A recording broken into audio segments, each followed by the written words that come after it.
பல சோதனைகளை கடந்த பொழுது பெருந்தலைவர் காமராஜர் அவர்களை கன்னியாகுமரி மாவட்டம் அழைத்து, நீங்கள் விருதுநகரில் பிறந்திருந்தாலும் பரவாயில்லை, கன்னியாகுமரிக்கு வாருங்கள், இங்கிருந்து காங்கிரஸ் பேரியக்கத்தை எழுச்சியோடு மீண்டும் தொடங்குவோம் என்று பெருந்தலைவர் காமராஜரை வெற்றி பெற வைத்த மாவட்டம் கன்னியாகுமரி மாவட்டம்.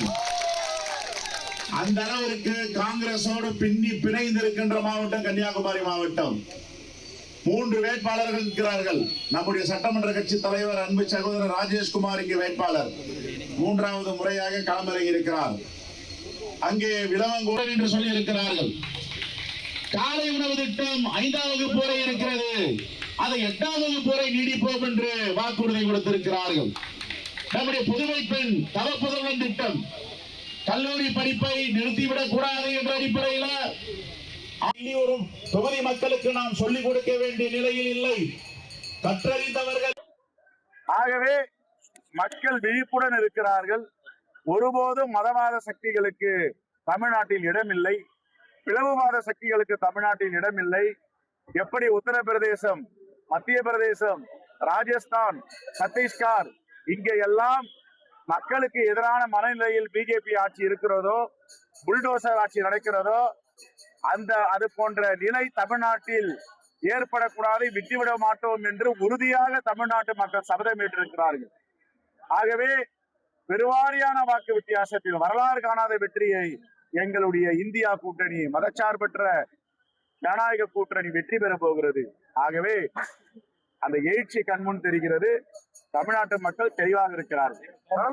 கடந்த 5 ஆண்டுகளாக தமிழகத்துல சட்ட ஒழுங்கு சரியில்லை, போலீஸ் தன்னிச்சையாக செயல்பட அதிமுக பொதுச் செயலாளர் எடப்பாடி பழனிசாமி அவர்களுக்கு சட்ட ஒழுங்கை பற்றி பேசுவதற்கு எந்தவித தகுதியும் கிடையாது.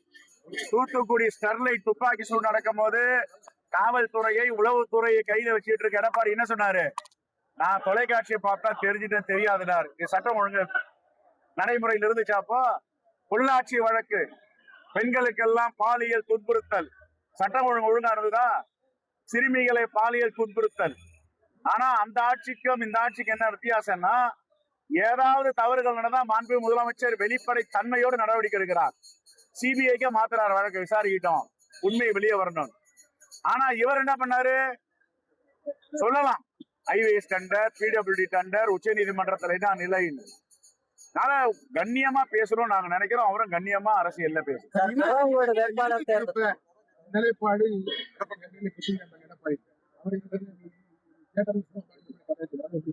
ஏங்க இந்தி வரலாறு எல்லாம் எடப்பாடி பழனிசாமி என்ன தெரியும்?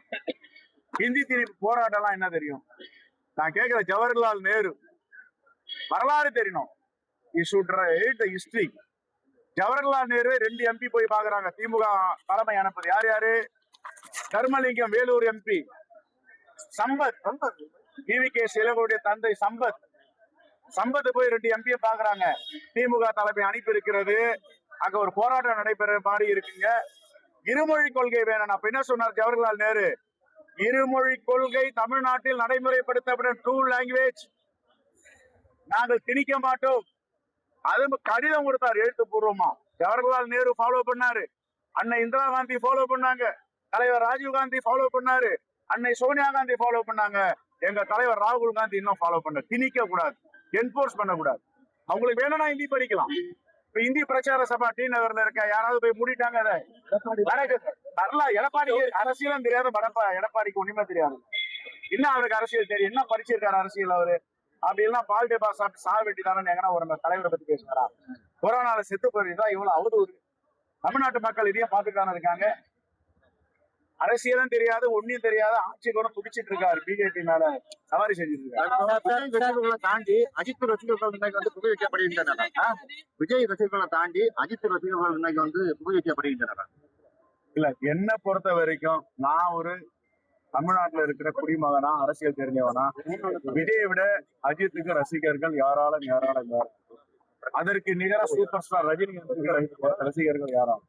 ரஜினிகாந்த் ரோட்ல வந்தாருன்னா அந்த கிராமம் எப்படி இருக்கும், அந்த நகரம் எப்படி இருக்கும்? ரஜினிகாந்த் வராரு இந்த பகுதிக்கு, அஜித் வராருன்னா எப்படி இருக்கும்? அதை ஒப்பிட்டு பார்த்துக்கொள்ளும். அந்த தேர்தல் பிரச்சாரத்துல பேசும்போது செய்தியாளர் கேட்கும்போது நான் சொல்லவே இல்லை, அப்படி நான் பேசவே இல்லை. பேசுன்னு ஆதாரம் இருக்கா இல்லையா? எடப்பாடி பழனிசாமி துணை முதலமைச்சரையும் அட்டாக் பண்ணியிருக்காரு, முதலமைச்சரையும் அட்டாக் பண்ணியிருக்காரு. இதெல்லாம் நியாயமா? ஒரு மானுடம் தாங்கிய ஒரு மனிதன் இதை பேசலாமா? ஜனநாயகவாதி இதை பேசலாமா? என்ன பேச்சு இதெல்லாம்? காங்கிரஸ் உண்மையாக காங்கிரஸ் பேருக்கு எடப்பாடி பழனிசாமி கிறிஸ்துவ மக்களுக்கு எதிராகவும், இஸ்லாமிய மக்களுக்கு எதிராகவும், பௌத்த மக்களுக்கு எதிராகவும், சீக்கிய மக்களுக்கு எதிராகவும், எல்லா மக்களுக்கு எதிராகவும் இருக்கிறது தான் பாஜக. பாஜகவுக்கு பன்முகம் கிடையாது, போற முகம் தான் இருக்கு. Ugly face. விளவங்கோடு வேட்பாளர் தேர்வுல பல்வேறு குற்ற பின்னணி உள்ள வேட்பாளரை தேர்ந்தெடுக்க வேட்புமனு ஏற்றுக்கொள்ளப்பட்டது.